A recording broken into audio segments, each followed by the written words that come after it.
High, welcome to my channel.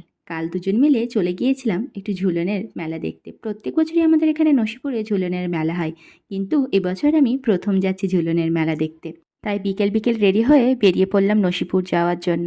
প্রথমে নসিপুরের আখড়ায় গেলাম।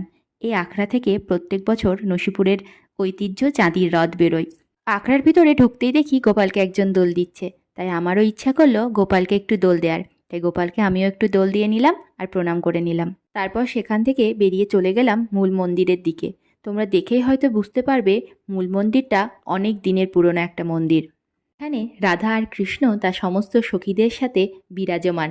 তারপর সেখান থেকে আমরা দুজনে বেরিয়ে চলে গেলাম নসিপুর রাজবাড়ির ভেতরে থাকা মন্দিরে। রাস্তার দুই পাশে ছোট্ট ছোট্ট মেলা বসেছে। নেক্সট পার্টে তোমাদেরকে মেলা ঘোরার ভিডিও দেখাবো। তোমাদের যদি এই ভিডিওটা ভালো লেগে থাকে তাহলে একটা লাইক করো এবং আমার চ্যানেলটাকে সাবস্ক্রাইব করে আমার পাশে থেকো। Thank you for watching.